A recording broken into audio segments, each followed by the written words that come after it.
recording my audiobook, The Revolution Will Be Bloody, and it's because I happen to be staying in a place that has a walk-in closet, so it's like the inside room, and it's a rare opportunity, so I'm trying to do it. I'm in Follicular. I did chapter 3 yesterday, lived on my Insta account, if you follow me over there.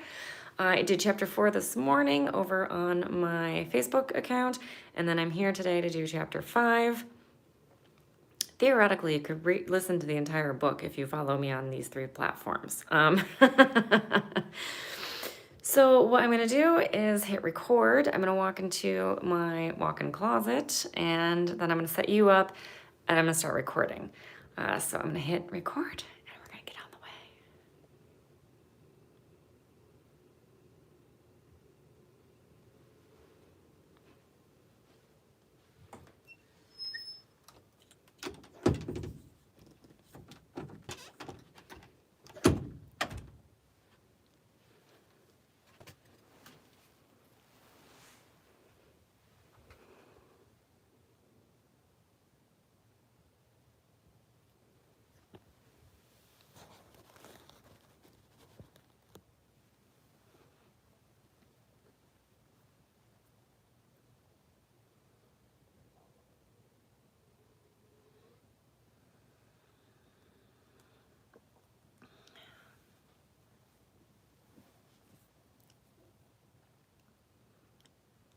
Chapter 5.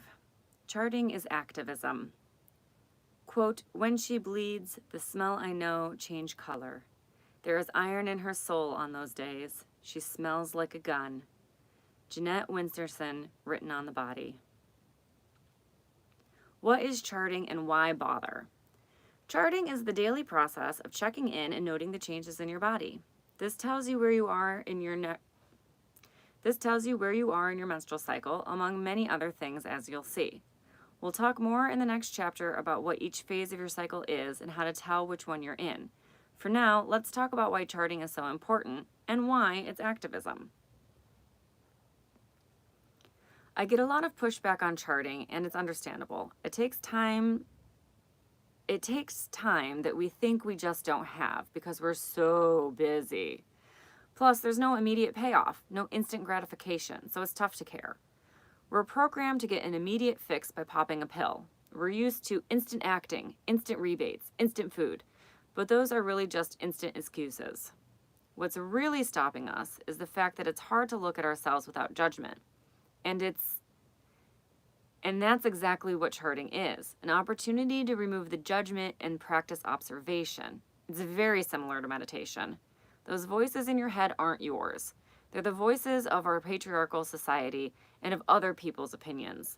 The process of charting is an opportunity to connect with your mind and your body while also separating both your mind and body from those outside influences. One of my clients, Sarah, whose full story you can read in the testimonials at the end of this book, wrote, quote, I've really started to embrace my luteal phase and not to try wrestle with it to the ground. Quote, I've really started to embrace my luteal phase and not try to wrestle it to the ground every cycle. Of course, charting has helped, not just because I now know ahead of time when it will be, but also because I've been taking better and better care of myself, end quote. Charting is your chance to be both honest and brave, which is scary AF. Getting to know yourself means seeing all the flaws, but they're only flaws because the patriarchy says so. Deep down, we're scared to look at the important stuff. I'm going to guess that you've taken personality quizzes. You're likely to know which Hogwarts house the Sorting Hat would put you in. I'm Ravenclaw. Your Myers-Briggs. I'm INTJ. And your love language. I'm quality time. Most women, however, don't know where they are in their cycle. The majority of women have no idea what's actually taking place right now in their bodies. To be honest, do you know what your hormones are doing right now, what they'll be doing tomorrow, and what your needs will be at each step of your cycle? Most women don't know how to take care of themselves through their cycles. This is the very foundation of living a fully embodied life. As a menstruating human, you have the ability to know your body better than anyone else, and you should know it better than anyone else. The rewards are worth it.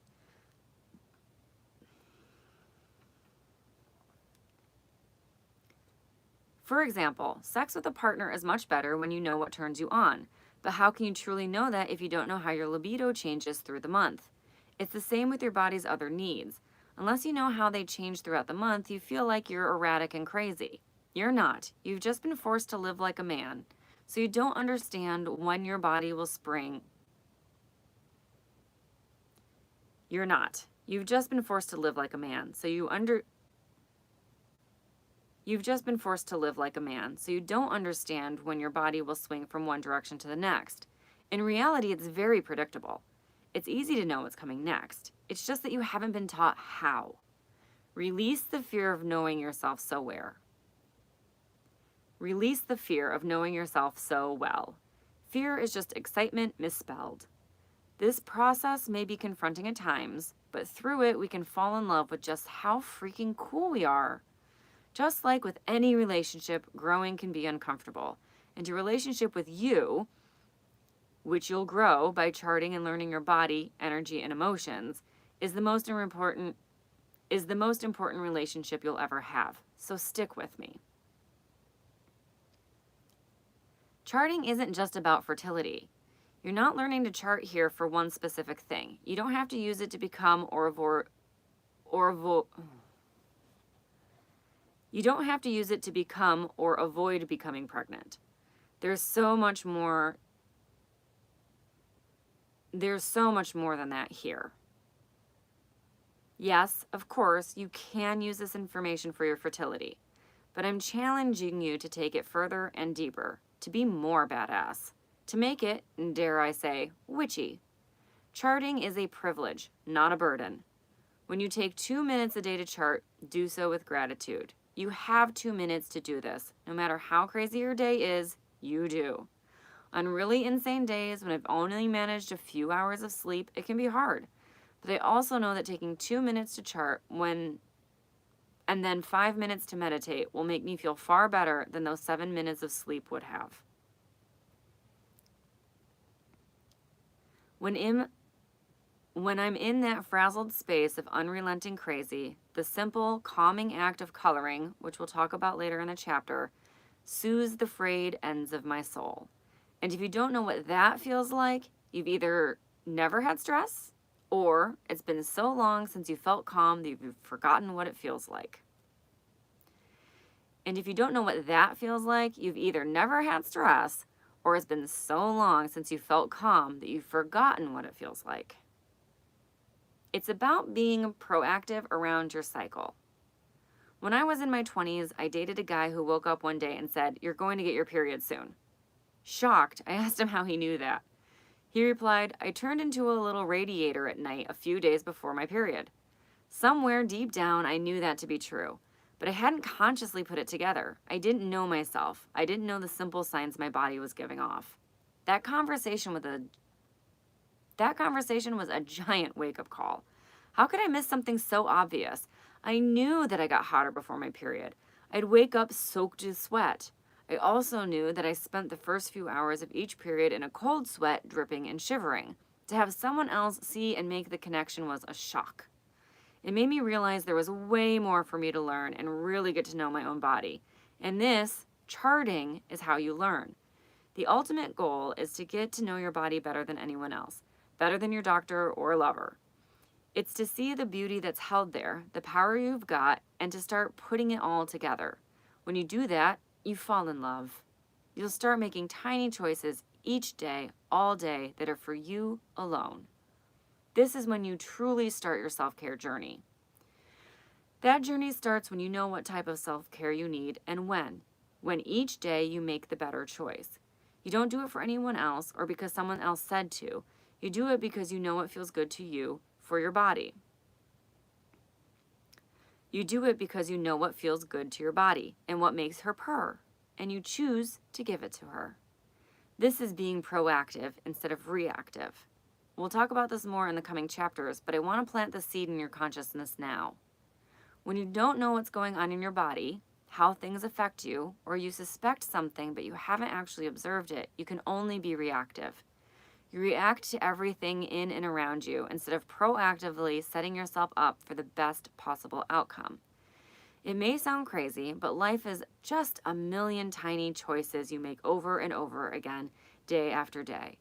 If you want life to be better, juicier, stronger, if you want all that zest for life, this is where you start. Learn yourself, learn your body, learn your cycle. She's your friend, not your foe. As soon as you start treating her like a friend and flowing together, you'll see just how much easier everything is. You'll set yourself up for success with each choice. You'll know exactly when to wake up, what to have for breakfast, what to drink, what to wear, how to work out, how to practice self-care, when to push, when to receive. And all of it gets so much easier. This might sound counterintuitive. You might think that if your cycle dictates what you do and when you do it, you've got no free will. It's actually the complete opposite. You gain freedom. You're no longer held hostage by your body. Instead, you choose what you want to do with her and know exactly how she'll respond. Whether it'll be good or bad, you can prepare. Instead of being caught out with no menstrual products in a surprise period, you'll know she's coming and prepare. Instead of looking back and wondering why you hated everything last week, then inhaled a pizza and half a box of donuts, your coworkers beat you to the first half. You'll understand what's happening and maybe even skip the hating everything part. You'll gain confidence, knowledge, trust, and awareness, and that's where true freedom lies, in the space of deep knowing. The result is that you can plan. You can say, yes, I'd love to come to that, or no, I'm going to want to be at home that night. You can say, yes, I'd love to come to that, or no, I'm going to want to be home that night. You can grab foods that will nourish you, or you can choose a junk food binge, knowing how you'll feel the next morning. You can say, sure, an extra glass of wine is fine for me tonight, or no, that extra glass will really wipe me out tomorrow. Either way, you can make an informed choice. Charting to find balance. Charting can also show you where your center lies. As women, we're fluid. We ebb and flow. We go back and forth between balance and imbalance all the time. The act of charting keeps us coming back to our centers.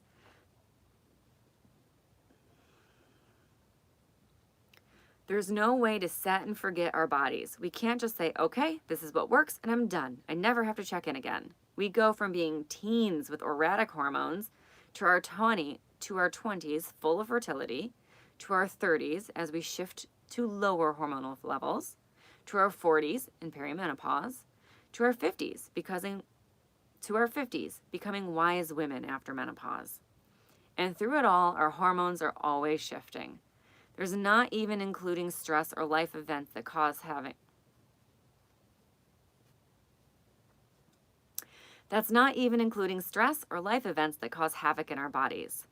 Think about your menstrual cycle as an actual flow, a running river. You can float down that river on a tube with a drink in hand. Occasionally, you might need to kick yourself off a rock or paddle to avoid getting hung up on a tree. Or you can struggle to swim upstream against the current. There's no treading water in this river. It's a strong flow, so you're either going with the current or fighting it. That inner tube you're floating on is charting. It keeps you above water and moving with the current. Kicking yourself off a rock is course correcting when life knocks you out of balance. And it's life, so you're gonna hit some rocks. You can always get back in the flow. But you have to stay on the tube and don't drop your drink. Charting to manage PMS.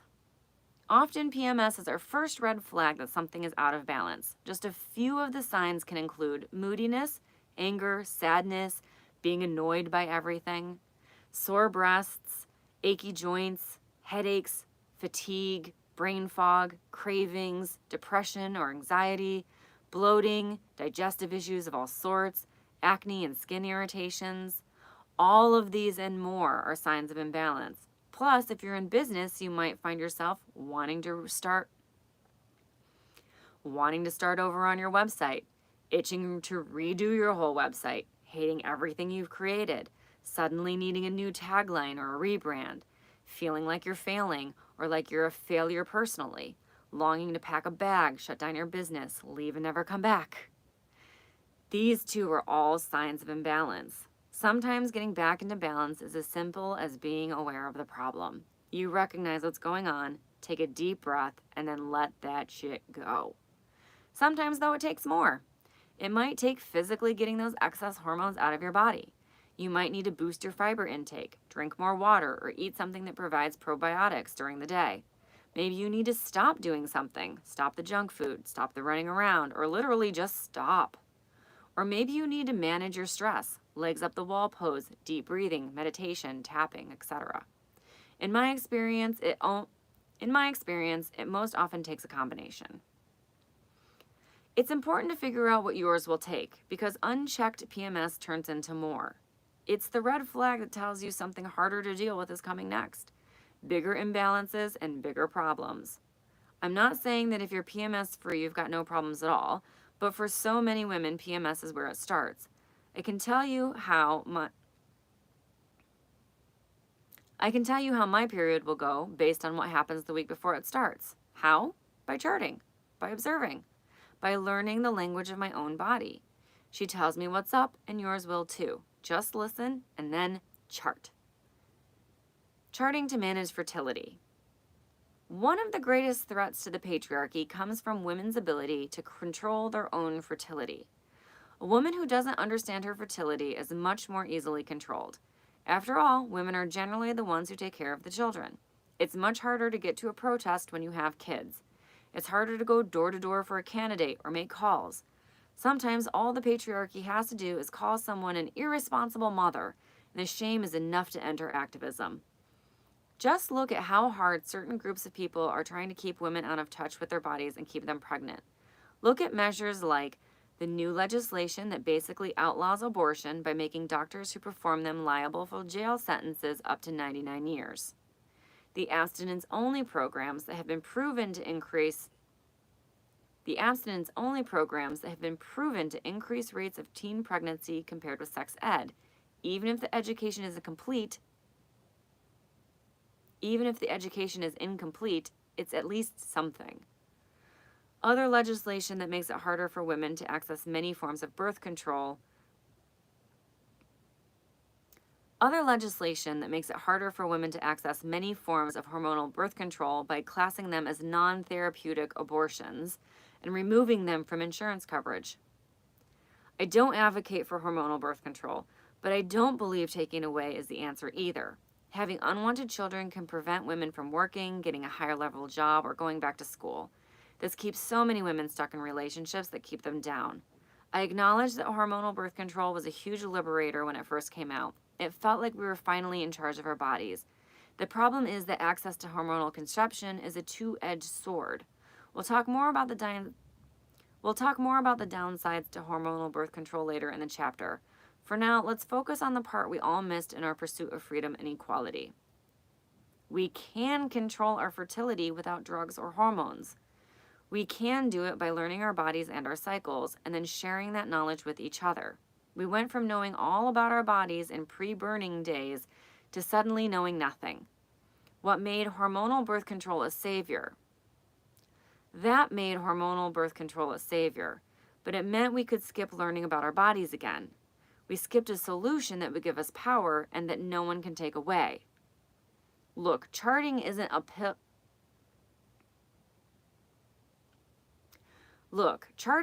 pop-a-pill solution. It takes work, which you started by reading this book, so well done, you. Currently, our biggest enemies are apathy and our instant gratification culture. But if I told you that spending 2 minutes once a day with a pen and paper would enable you to control your future and how you felt in that future, would you do it? Well, that's what charting is. Again, it's not a burden. It's a liberation. It's not more to do. It's less. It's not detracting from your life. It's creating a life well lived for you. Don't we all want a free, pleasure-filled life? Of course, one of the biggest blocks to a life well lived for many women is pregnancy scares. At the same time, so many women feel better and have more joy, juiciness, libido, and lust for life when they aren't on hormonal contraception.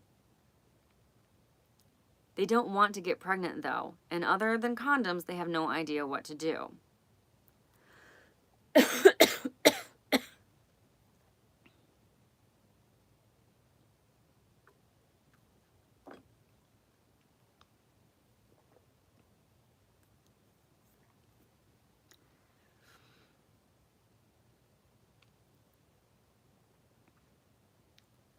Let's put some false information to rest. You are not fertile your whole cycle. There are approximately 6 days of your cycle when you can get knocked up. The rest of the time, you cannot get pregnant. The window isn't exact because we're all different. Some men have sperm that can last a little longer. Some women have less sperm-killing cervical fluid, which is what non-fertile cervical fluid is, a sperm death trap. Sperm can survive on average for 5 days before your cervical fluid kills them all off. And you can only get pregnant if your ovaries release an egg while any of those little dudes are still swimming. More about the whole egg release thing in the next chapter. So 6 days really is just an average. Absolutes are for the patriarchy. We women aren't either black or white about anything. We're a rainbow spectrum of everything. To be very clear, there are entire books on the topic of fertility management that are far more comprehensive. If you want to learn how not to get pregnant, or if you want to get pregnant, I'd suggest using the fertility awareness method in the book Taking Charge of Your Fertility. I'd also highly recommend a specialized coach. Please don't just read the little blip of information above and then blame me if you end up pregnant.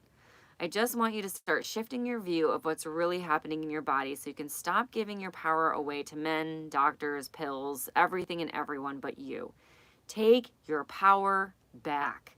It's your birthright and it was stolen. I certainly used to think I could get pregnant at any point in the month.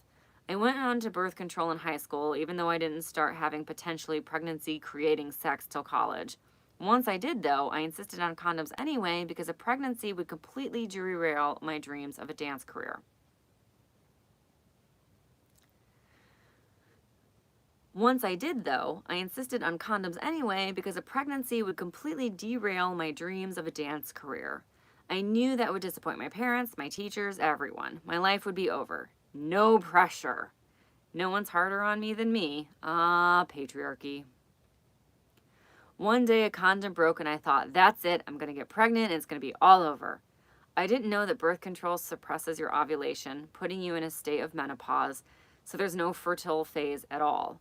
I also didn't know that the most common reason birth control fails is user error. If you forget to take a pill or you don't take it at the correct time, your body wakes back up, startled like it. If you forget to take a pill or don't take it at the correct time, your body wakes back up, startled like you shook it awake out of a nap. It's not easy to keep a woman's body suppressed, so hormonal birth control, like the shot, the pill, the ring, or hormonal IUDs, is strong. Depo-Provera, the injectable hormone contraceptive shot, is strong enough to chemically castrate sex offenders. I also didn't know that the pill was making my endo worse. The key to helping end my horror show periods was healing my gut, not ripping it apart. I needed to get more nutrients in, see below, not less. This is true for all women, no matter the issue. Plus, hormonal birth control is not hormones. In her book, The Fifth Vital Sign, author Lisa Henderson Jack interviews Dr. Laura Bryden. Dr. Bryden describes the compounds in the pill,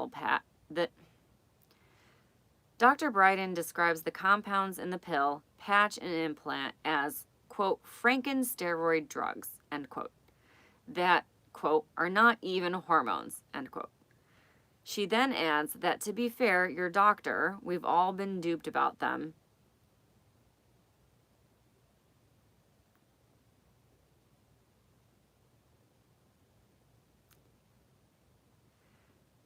Dr. Bryden describes the compounds in the pill, patch, and implant as, quote, Franken-steroid drugs that are not even hormones. She then adds, to be fair to your doctor, we've all been duped about them, doctors included. We were all led to believe that the progestins in our contraceptives were basically progesterone, one of our very important hormones. But it turns out that progestin basically does the opposite of progesterone. Progesterone helps us to feel good and happy. It makes our hair shiny, helps our cardiovascular system by preventing fatal blood clots. Progestins do the exact opposite. Progestins do the exact opposite. That doesn't sound like a suitable substitution to me. How about you? Another misconception that women on the pill have is that they're having a normal hormonal cycle. They see the pill as just helping to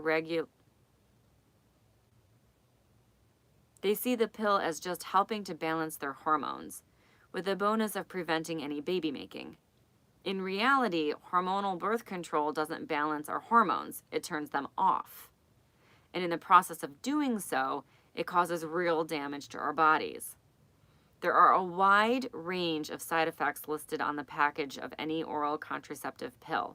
Those side effects include death, which we forget in our quest for an easy answer.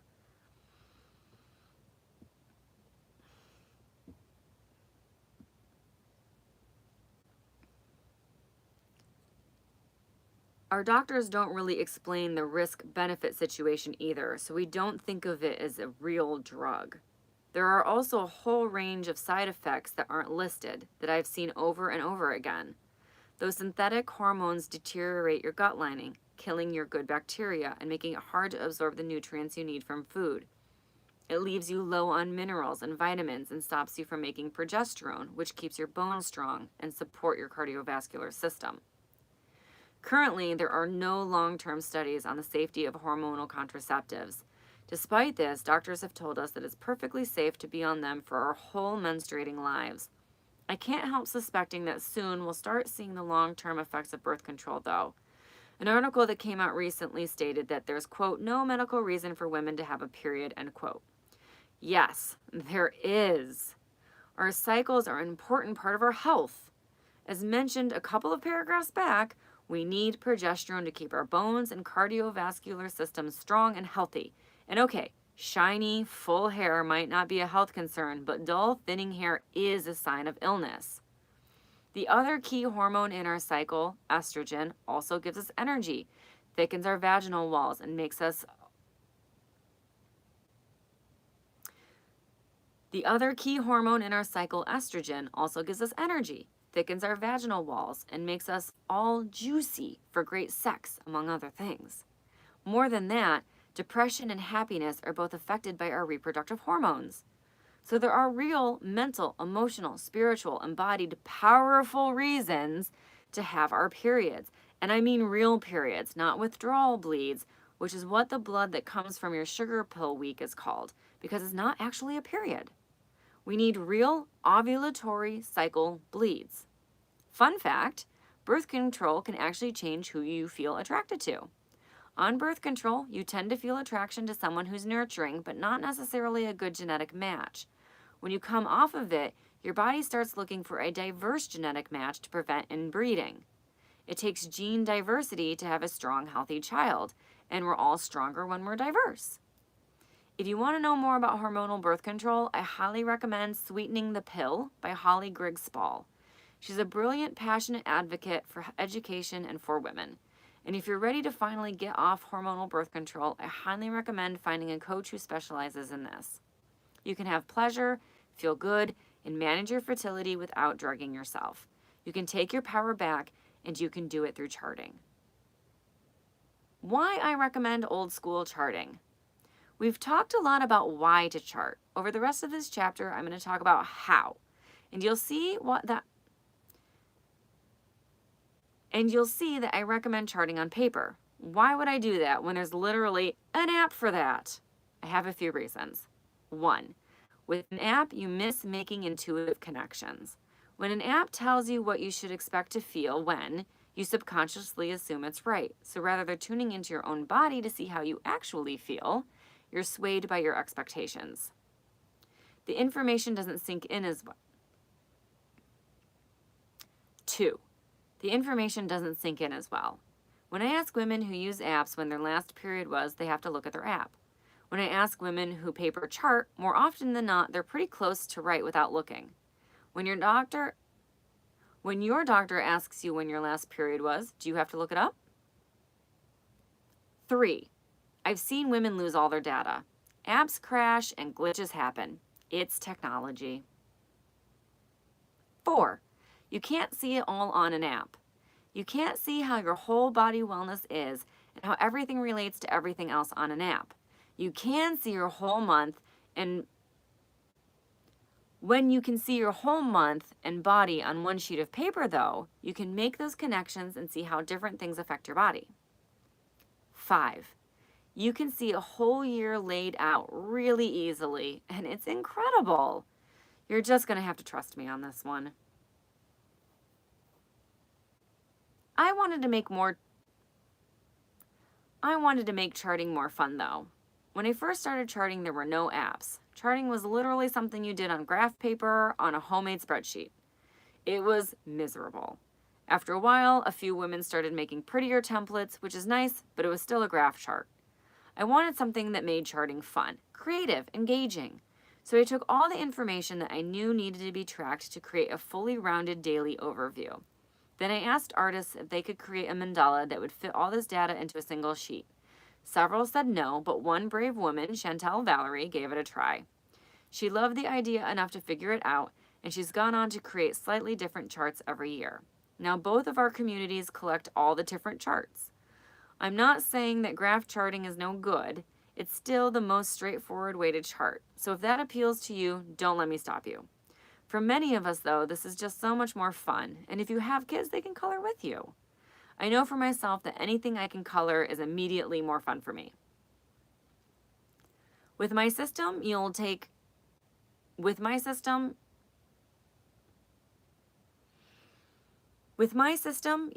take a few minutes a day to color in that day's symbol.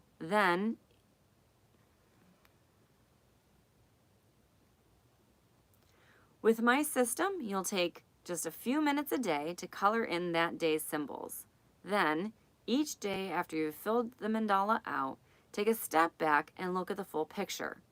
See the themes for your month and look at where you are in your cycle.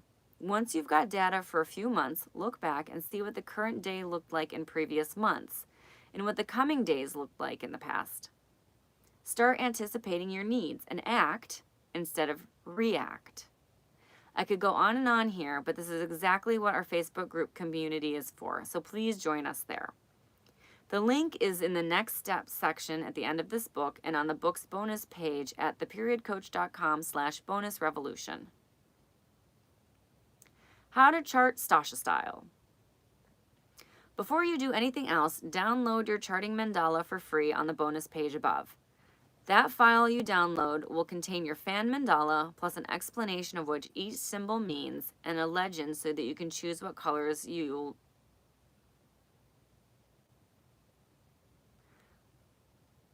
That file you download will contain your fan mandala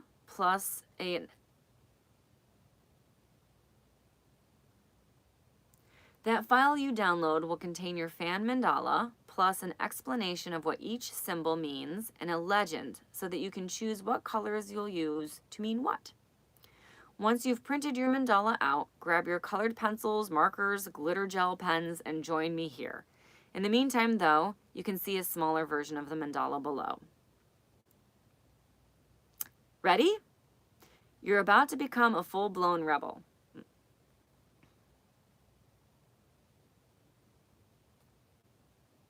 Okay, scrap the in the meantime, though, you can see a smaller version of the mandala below because that's just not helpful for the ebook readers.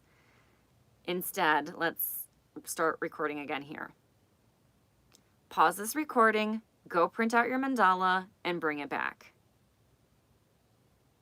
All right, now that you're back, ready? You're about to become a full-blown rebel. You're about to flip the patriarchy the bird. You're about to invest a little bit of time into loving your body. This is so exciting. It's exciting for the world around you. Just imagine everyone reading this book, all coloring, learning, and creating together, becoming embodied women, confident and powerful together. This is how we create change from the inside out together. Over the rest of this chapter, I'm going to guide you through this chart. My advice is to pick a few symbols and start with those, then mark this book up. Dog-ear this page, come back to it as you start to add more to your routine. The symbols are listed.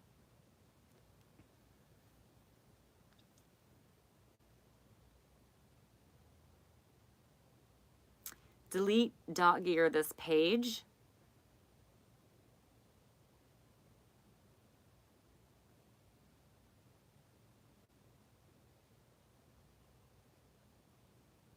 Bookmark this page and come back to it as you start to add more to your routine.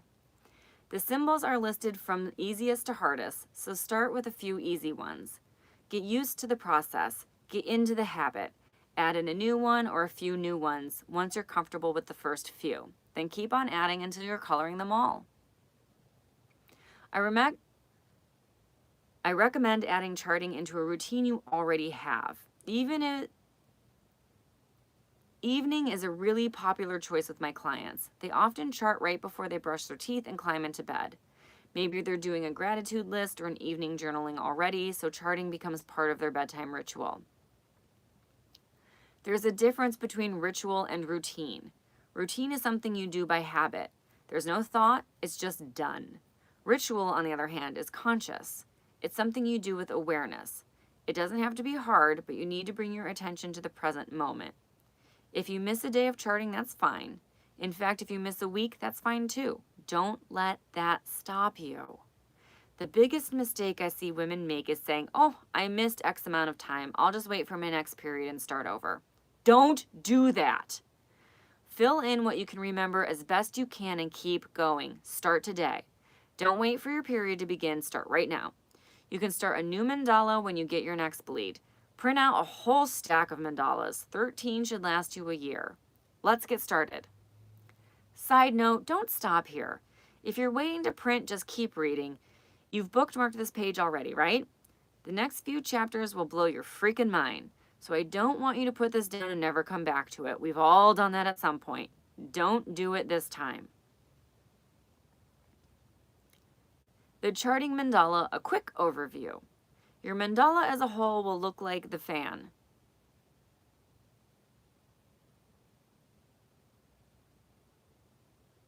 Your mandala as a whole will look like a fan. Each symbol on it has a different meaning, and you can fill the symbols out however you'd like.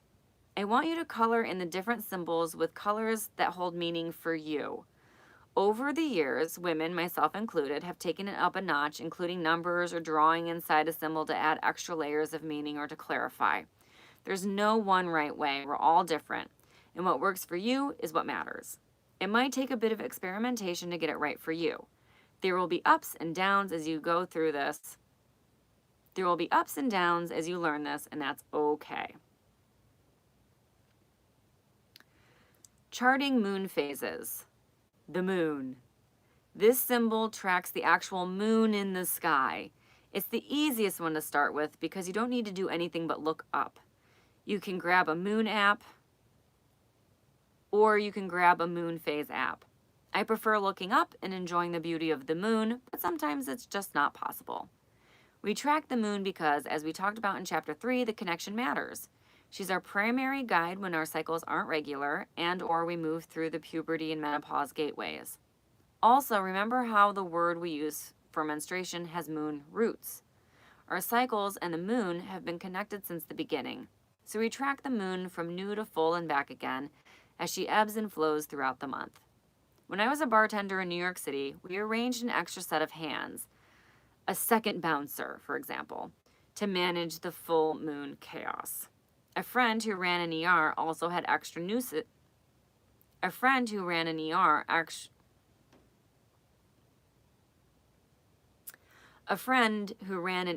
also had extra nurses on during the full moon for the same reasons. The chaos was predictable. We knew all these people had more energy and they didn't know why or how to channel it properly.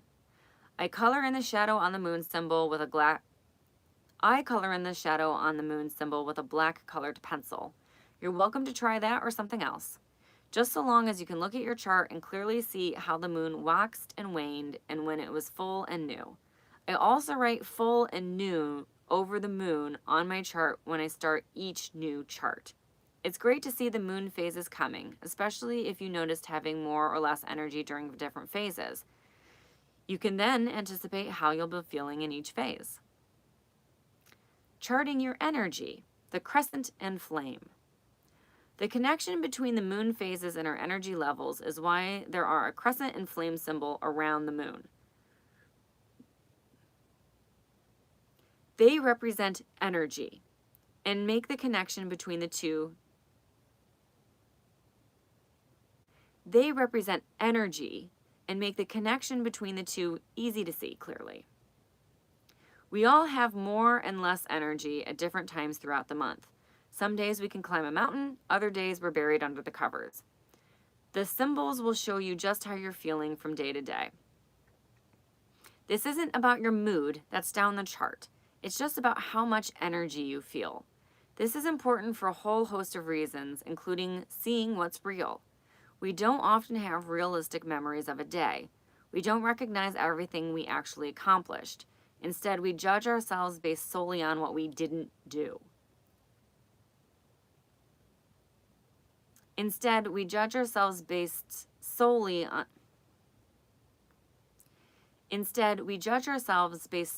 what we did not do.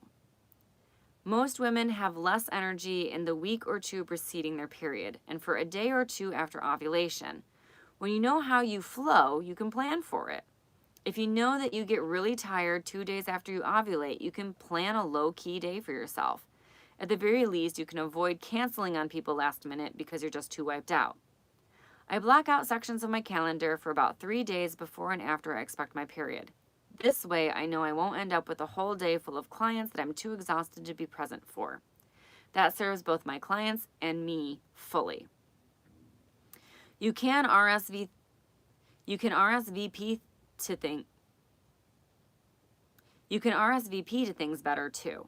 Imagine you're setting up a play date for your kids. You can say, hey, why don't I host on this date? When you know you'll be in your high energy phase. You can also ask, could you host on that date? When you know you'll just need some alone time. That way you're not sitting in a house full of kids when you're already wiped out, and you can rock it when you're rocking.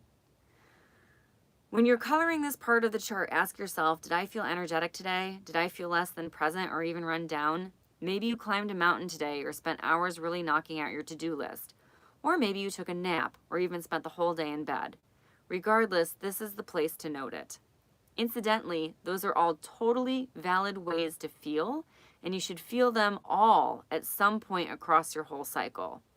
The patriarchy would love to have you believe that the rest is for the weak. The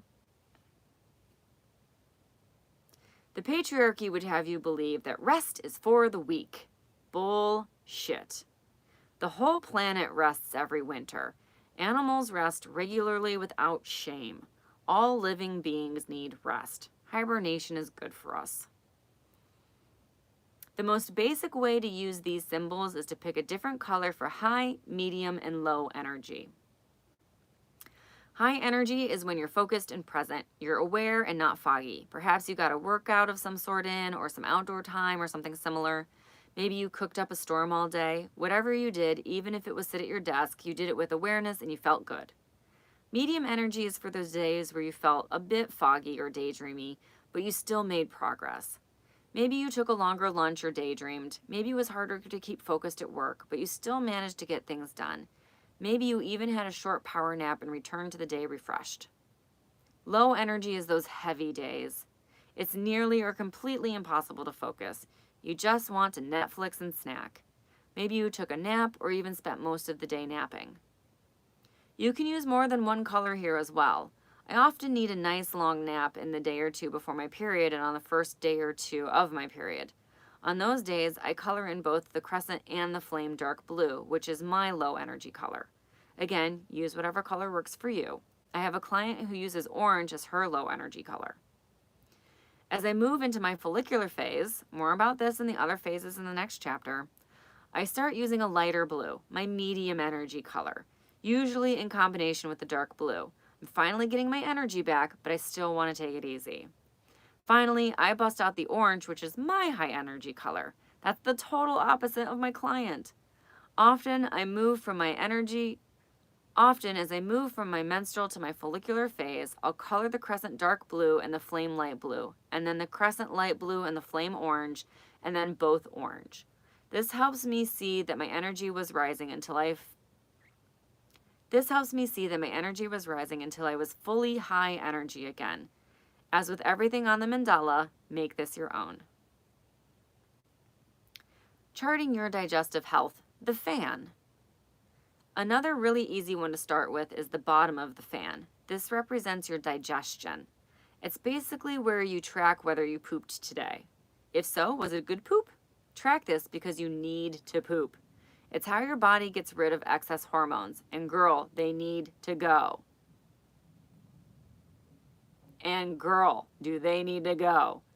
It's also how you know your digestion is working correctly. Constipation means you're reabsorbing hormones, while loose stool means you're either losing minerals or... Constipation means you're reabsorbing hormones, while loose stool means you're losing minerals that you need to create hormones. It also means you're getting dehydrated. Either way, you're out of balance and your gut needs attention. You need your body to make the proper hormones, and then you need to get rid of excess every day. You need your body to make the proper hormones, and then you need to get rid of the excess every day. So yes, you really do need to chart your digestion. You'll realize when you need to get more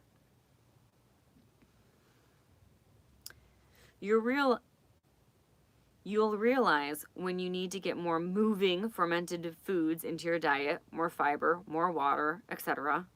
Plus that brown colored pencil rarely gets used. So here's your chance. I use a darker brown pencil for loose stool, regular brown for a good poop, and a gray for constipation. When I was traveling, I lost my gray pencil, so I just didn't color in any that day. When I was traveling, I lost my gray pencil, so I just didn't color in any that day that I didn't poop. Airline food will do that for you. While this worked for me, it also meant that I couldn't skip a day and just leave it blank if I forgot. Lesson: if you don't color in something, be clear what that lack of color means. Charting your cervical fluid, the drops. This is about your cervical fluid, which is super important. It's not quite as easy as the others we've talked about, but it's at the very top of the list for most important symbol. You'll start a new chart each month when you start your period. Day 1 is defined by the first full day of your bleed. It doesn't include spotting, the term for a really light blood flow outside the normal time of your cycle. If you're spotting before you bleed, it probably means your progesterone is out of balance. This is pretty common for women, and it's fixable, so don't panic. This is one of those really cool things we can learn from charting. If you get your period at the end of the day, note that on your chart, then start a fresh chart the next day. There's no official time that you've got to start after for this to count as day 1, so use your discretion. I used to get my bleed at 3 or 4 a.m., so it was pretty easy to know that was day 1. Let your body be the guide. When you have your first full day of blood, color in each drop. I use red for very obvious reasons. I'll use a red marker or pen as well to show if there were any clots in my menstrual blood. Clots are normal, so long as they aren't bigger than, say, a dime. That's about the size of a $2 coin for my Aussies, a 2-cent euro, a Brazilian cent, or an Israeli shekel. If the clots are any bigger, get your doctor to check that there's nothing physical happening like fibroids or other abnormalities. When your period finishes, your fluid changes as you move into your follicular phase.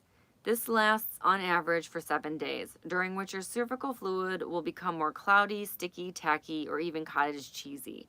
It might not even exist for a few days after your period, which are known as dry days. There's no one standard cervical fluid in this phase, but it's often a shade of white to yellowish. Green is generally a bad color. It usually means there's an infection. Brown can also happen at the end Brown can also happen at the beginning or end of your period. If so, don't panic. It can simply mean your flow is a little slow and the blood is oxidizing, although it can also mean low progesterone. Tell your doctor if you have any color discharge other than white or yellow and get it checked out. On my chart, I use green for this phase as it's the spring season of the menstrual cycle. I generally just color in 1 drop since there's very little cervical fluid.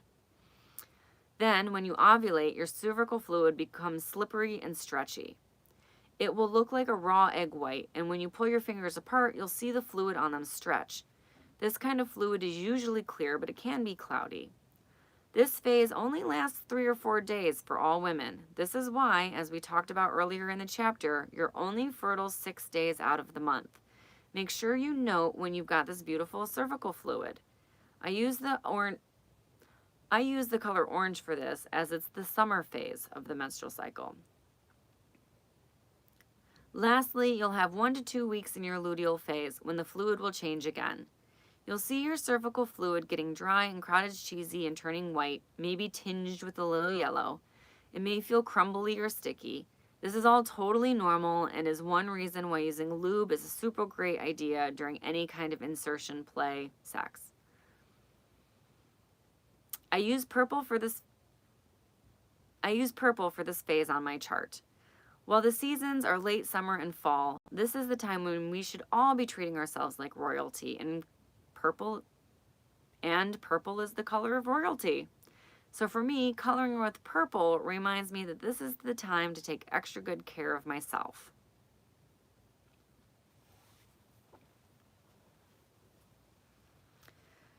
Charting your basal body temperature, the dots.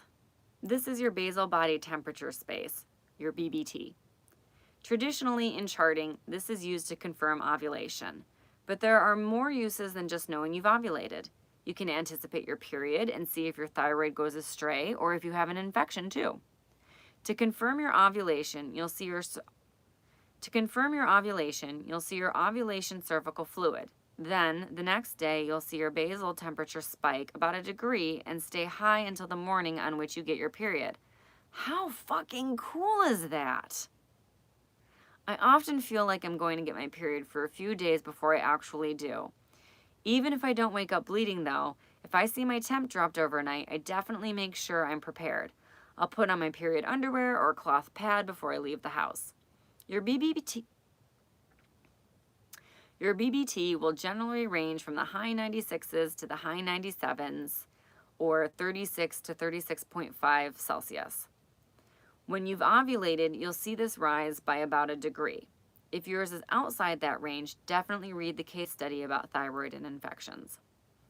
Other perks to taking your BBT include checking in on your thyroid.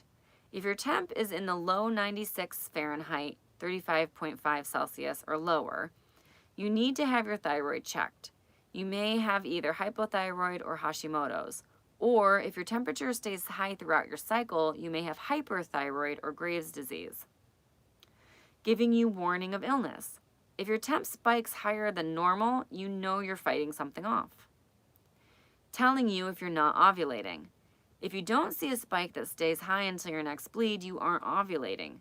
Since you need to ovulate for a healthy cycle, this is really important. It can mean you have PCOS, polycystic ovary syndrome, something wrong with an ovary, or a handful of other things. How do you take your BBT? Some women worry that they have to take their BBT vaginally. I'm not sure how this rumor got started, but no, you don't. You do, however, have to take it at about the same time each day. That's good for your sleep cycle anyway, although I can hear you complaining about your weekend sleeping from here. Don't worry, I've got some secret tips for you. First, get a thermometer that measures at least to 1/10 of a degree, so 98.6 or 35.5, for example. Get a digital one that remembers the last temperature taken. This is the magic part, especially when you want to sleep in. When your alarm goes off, roll over, grab your thermometer, put it in your mouth, and turn off your alarm. When your thermometer beeps, take it out, turn it off, go back to sleep. Then, when you really get up and you're ready, you can come back and look at your temperature. You can do the same thing if you get up right after that, but you don't have time to chart. It's easy peasy and so worth it. Case study, how I use my BBT beyond confirming ovulation. I rarely get colds, much less the flu. A while ago, though, I had something I thought was just a cold. I napped and took care of myself, but also kept working because it was just a head cold. One morning, my BBT was 100.2 Fahrenheit, 37.88 Celsius. My BBT has only hit 98 Fahrenheit maybe twice in the last... My BBT has only hit 98 Fahrenheit maybe twice in the last 5+ years.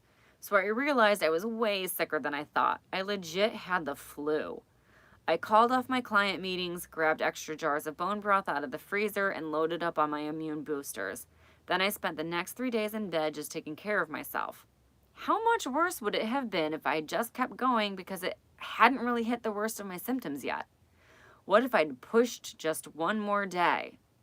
Instead of taking 3 days to recover, it could have been a week or even 2. I mean, after the symptoms of endo, what's a little flu for 3 days? Seriously. Plus, I have a low thyroid function. So my temperature is usually around 60.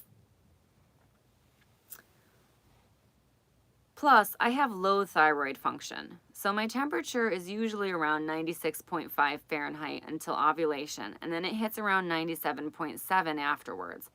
But I know immediately that if my BBT drops below 96.5, I need to add iodine into my diet. This is way better than how I used to do it, which was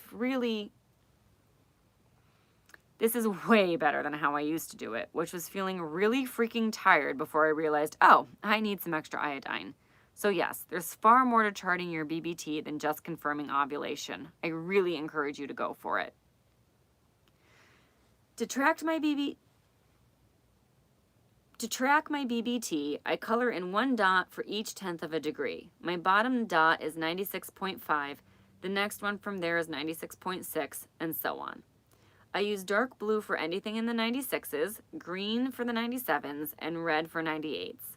This makes it easier to see what degree I'm in and the wave pattern that forms as I color in my months. And the wave pattern that forms as I color in my months make it easier. This makes it easier to see what degree I'm in, and the wave pattern that forms as I color in my month makes it easy to see the rise and falls. Go ahead, try it. Then geek out at how cool you are and how rebellious it... Go ahead, try it. Then geek out about how cool you are and how rebellious it feels to see all laid out like that. Now we'll move into the section of the chart that will really take some dropping into your body. You'll really need to listen to what she has to say. Ready? Charting your moods, the mood flower. Mood. Tracking is important for a few reasons. Remember how we talked about how stress can affect your mood and hormones? Tracking your mood is one way to monitor your hormonal balance health.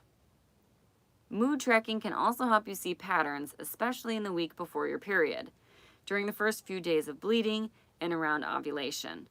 When you notice these patterns, you can start to anticipate them. So if you know you're going to feel sad for 2 days before your period, you don't have to sit there asking, why oh why am I crying at this video of kittens and puppies?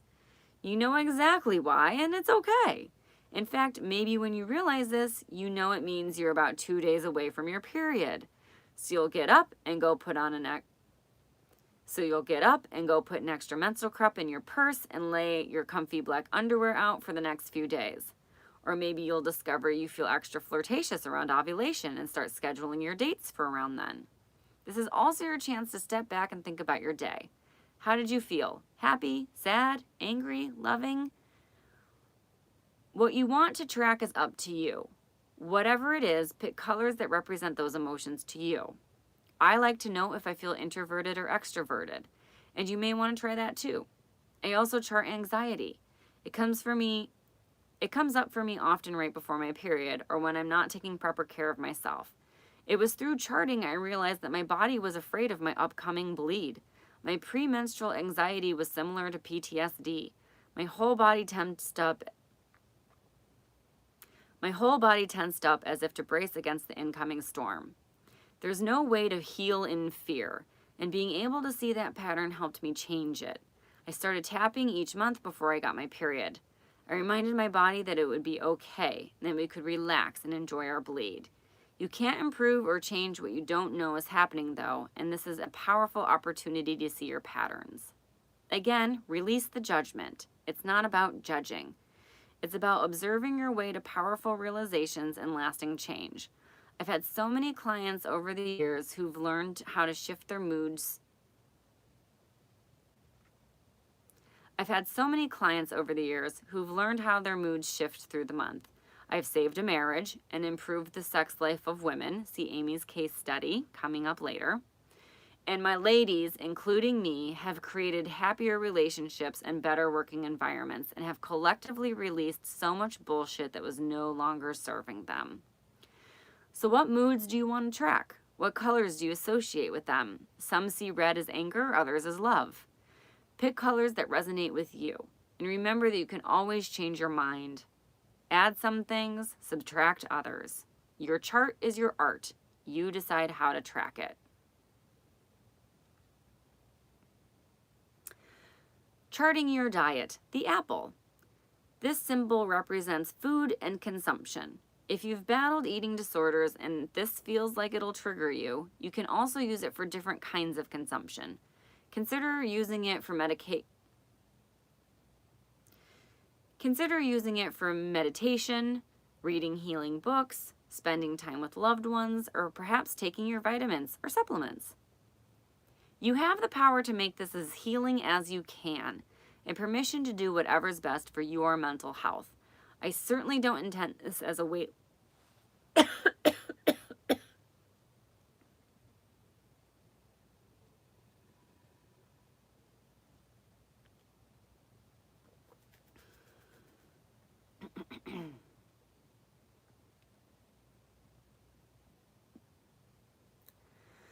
I certainly don't intend this as a weight loss tracker. This is about your health and it's for every size.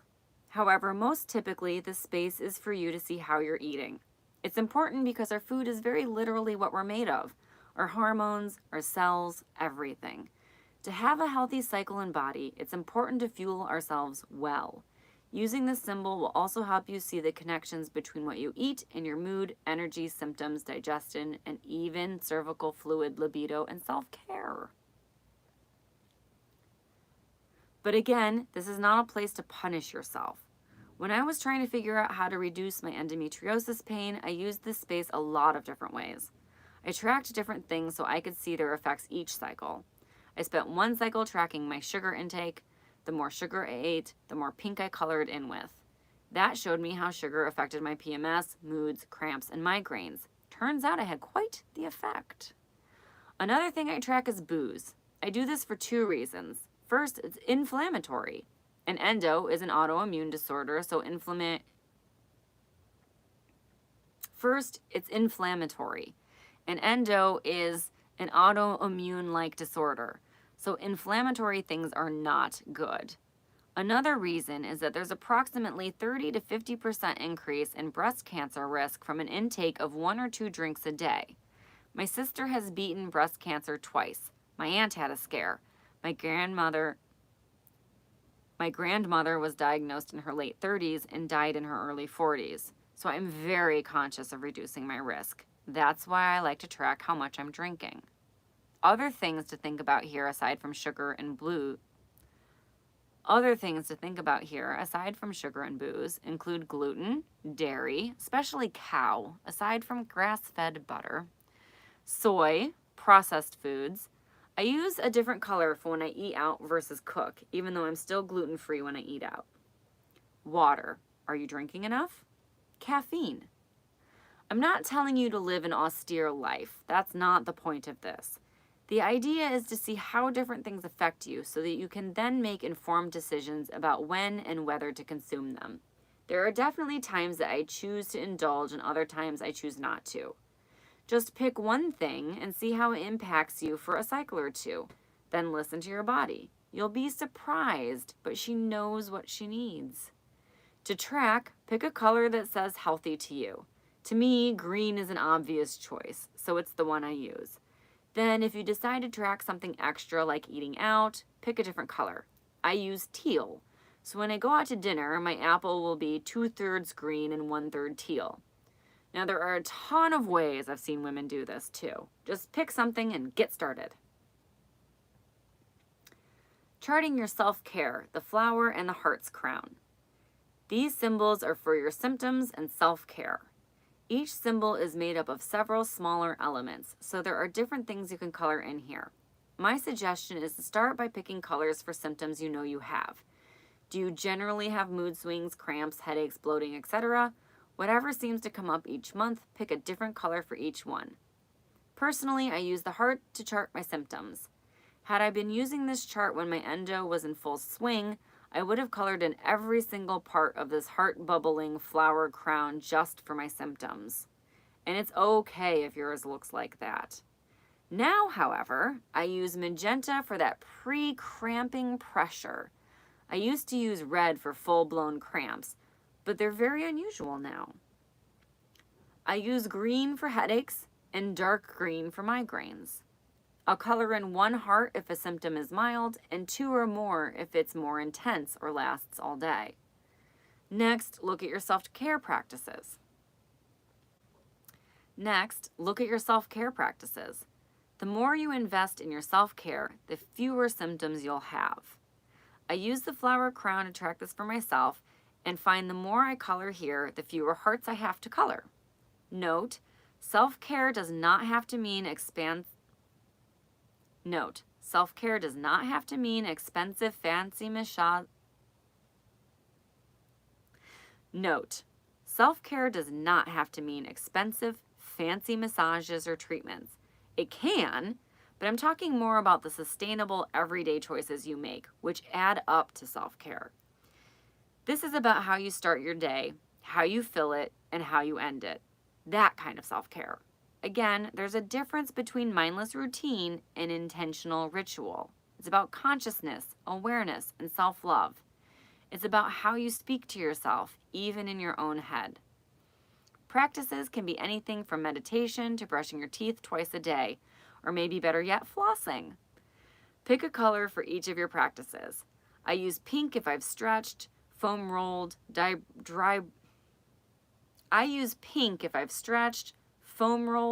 or dry brushed, or in some way taking care of my physical body. If I did something extra, like spent a day at the spa, got a massage, or walked in the sun, I'll color in the flowers blue, purple, and yellow, respectively. This encourages me to do a little something extra each day. As always, it's up to you how you'd like to use it. My way is certainly not the only way. Women send pictures of their charts to me, and I've seen all kinds of awesome combinations here. Charting your libido changes, the heart. Speaking of self-care, let's talk libido and sex life. We track libido because it's part of recognizing where we are in our menstrual cycle, but also because it leads to more pleasure in our lives. Generally, women feel increased libido in their follicular and ovulation phases and reduced or no libido in luteal. If you're sexually active, you can track your sex life or chart for birth control, both to manage pregnancy and also to see your patterns. Perhaps you regularly orgasm during ovulation, but rarely during luteal. Knowing that means you can change your approach in luteal to one that's better for you. You can communicate your need for more foreplay. You can tell your partner that you might not orgasm, but it's okay because you're enjoying the connection. Or you might ask for a penetration-free night full of massage and touch. This symbol is also really flexible, and I encourage to use it in a way that works for your choices and your lifestyle. As a #super single woman, I used it to note when I felt turned on, orgasmed, or worked with an yoni egg. If you're in a relationship, however you define that, you could use different colors to show whether and or what kind of birth prevention method you used. If you're in a relationship, however you define that, you could use different colors to show whether and or what kind of birth control prevention method you used.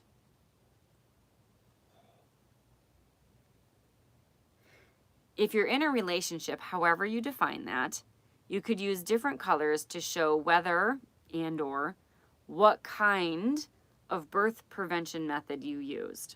When I was single, I always used a condom with male partners, so I never noted that on my chart at all. When I'm in a committed relationship that needs some sort of pregnancy prevention, I used either a condom, although I would recommend a diaphragm now, during my fertile time. Either way, I'd have a color specific for each method.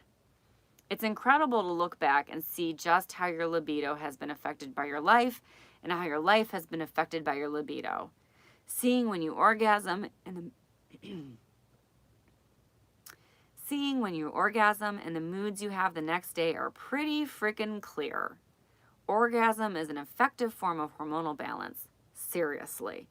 It reduces your stress hormones, and remember, when you are stressed, your body steals from your reproductive hormones to make cortisol. So pleasure, baby. You don't need a partner. You just need to set the mood and seduce yourself.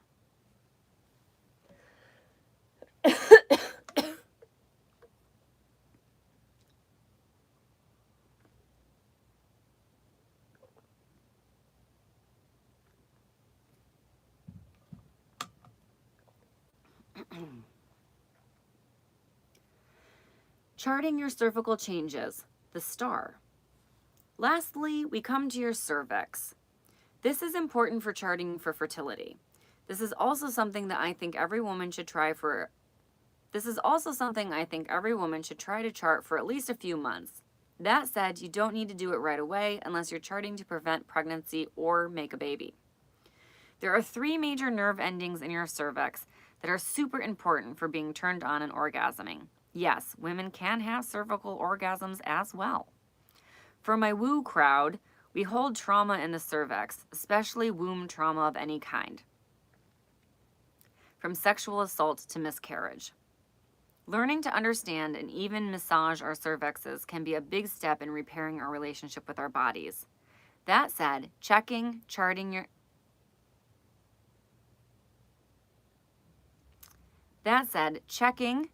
your cervix can be tough if you're like many women. It can be confronting, especially if you're not used to touching your own body. So if you think, oh no, at this point, that's okay, and it's very common. This is a journey. As you start coloring in your heart symbol and getting far more comfortable with your body, the idea won't always make you squirm. It's good to know the basics though, which really comes down to 3 questions. 1, where is she? A, high or low? B, front or back? 2, what's her texture? What's her texture? A, hard feels like the tip of your nose. B, soft feels like your bottom lip. 3, is she open or closed? A, she should open for ovulation to let sperm in and menstruation to let blood out. B, she should be closed the rest of the time. I show her position with a dot from my pen on the star. I put the top of the star for forward and the bottom for back. When she's higher than I can reach, I put a circle around the dot. When she's closer, I don't. Some women never have a problem reaching their cervix. Others will need to push down to bring her into reach. A few still won't be able to reach, although that's rare. We're beautiful and different that way. When I color the star with yellow for hard and pink for soft. Then I color the star with yellow for hard and pink for soft. And I color just the outer star for open and the whole star for closed. You'll see your cervix migrate through the month like butterflies with the season. You'll notice the pattern of how she moves. Chapter 5 Summary. Charting may seem like a lot of effort, but it has many benefits and is pretty easy when you get the hang of it. Not only can it help you manage your fertility without the side effects of hormonal drugs, but it can also help you to feel better and teach you more than you imagined possible about yourself. I recommend charting using the coloring mandala you can find on the bonus page as a free download. This helps you track not only the standard charting elements of basal body temperature, cervical fluid, and cervix position, but also other elements of wellness like mood, energy, libido, diet, and self-care.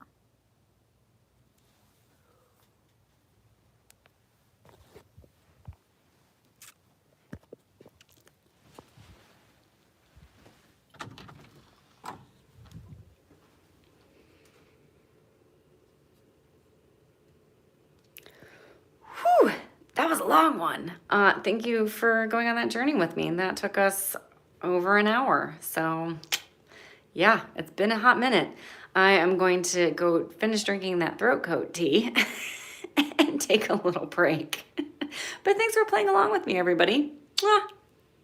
Oh, I suppose I should say, if you want to buy the book, theperiodcoach.com/revolution. All right, love you. Bye.